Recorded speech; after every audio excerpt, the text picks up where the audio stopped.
मलाई त याद पनि छैन क्या बार्साले यति मिठो र यति राम्रो फुटबल खेला कहिले छ भनेर कहिले थियो भनेर क्या त्यो 14-15 को सिजन युसिएल हामीले जितेपछि कमिङ सोफा आज 2025 सम्म चाहिँ 10 वर्ष भइसकेछ क्या I have been missing this forms of Barca क्या त्यो एमएसएन को जोडी त्यो युसिएल को टाइटल रेस त्यो सुवारेजको पर्फर्मेन्स नेमारको पर्फर्मेन्स मेसीको त्यो बलुन रो आज आउँदा क्या यति मिठो फुटबल यति टिम स्पिरिटको गेम यस्तो खेल्यो भन्ने मैले त एकदम मिस गरिरहेको थिएँ क्या रिसेन्ट फर्ममा अहिले रिसेन्ट टाइममा if I will ask you or ask anybody क्या which is the best football team in the world right now भनौँ भने चाहिँ सबैले एउटा मात्रै एन्सर दिन्छन् बार्सा बार्सा बार्सा बार्सा किन त के जादु हो क्या बार्सामा ह्यान्सी फ्लिक त आएको नि एउटा म्यानेजर जर्मन म्यानेजर आयो के गरेर जादु भन्न एभ्रीवन आर प्लेइङ क्या just I will show you क्या why Barca is the best team in the world right now ल है त starting with the first one Raphinha Brazilian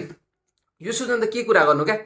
मेसीको 12-13 को बेस्ट सिजनमा मेसीको 19 गोल प्लस एसिस्ट थियो युसिएलमा जुन रेकर्ड रफिनाले इक्वेल गर्यो क्या हिजो गोल प्लस एसिस्ट गरेर पछि लुक एट हिज फर्म क्या 50 गोल प्लस एसिस्ट त भइसक्यो क्या यो season if any one think that what is a Ballon d'Or दिए हुन्छ क्या होइन लेभलमा अरू पनि छन् तर त्यति बेस्ट सिजन खेलिसक्यो क्या वान अफ द बेस्ट सिजनहरू होला क्या रफिनाको करियरको लागि र उसको गेमको लागि पनि लेभनडस्की 36 वर्षको उमेरमा 11 गोल भइसक्यो क्या युसिएलमा 25 गोल छ क्या लालिगामा top scorer at LaLiga at the age of 36 के गर्छ ह्यान्सी फ्लिकले Lamine Yamal one of the youngest youngster to score in UCL क्या 4 गोल 3 एसिस्ट 6 गोल 6 एसिस्ट लालिगामा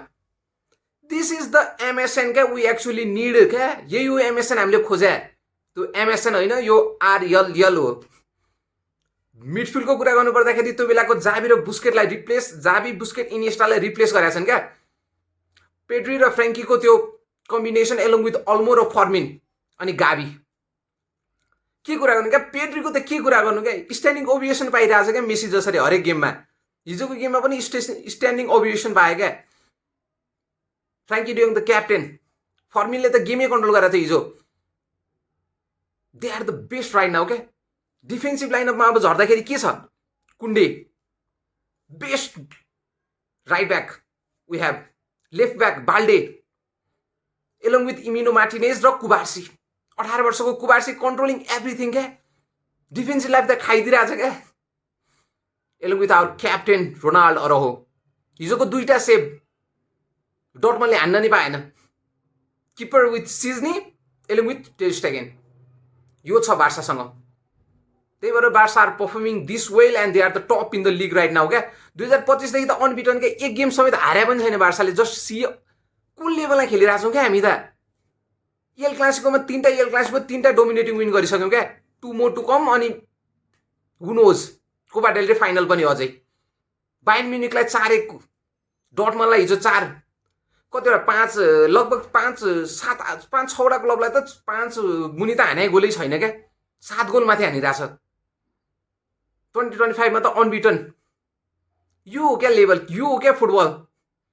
अनि यस्तो बेस्ट फुटबल यति लेभलको फुटबल चाहिँ मैले देखाए पनि थिइनँ र यस्तो बवाल फ्लिक बल मैले बार्सामा चाहिँ एकदम धेरै मिस गरिरहेको थिएँ अनि I feel this is a fortunate enough to watch होइन यो एराको फुटबलमा अनि अहिले रिसेन्ट एरा फुटबलमा चाहिँ यति मिठो खेलिरहेछ नि बार्साले आई जस्ट से द्याट यस्तै गइरहोस् कन्टिन्युस होइरहोस् अनि त्यसपछि टाइटल पनि विन गरौँ हामी यो बेस्ट सिजनमा अनि इन्डिभिजुअल पर्फर्म वाइज कुरा गर्नुपर्दा चाहिँ अल आर स्टार है अनि गेम प्ले नै हो मेन कुरो अनि सबै इन्डिभिजुअल लेभलमा चाहिँ एकदम बेस्ट दिइरहेछन् र लेट्स गो बार्सा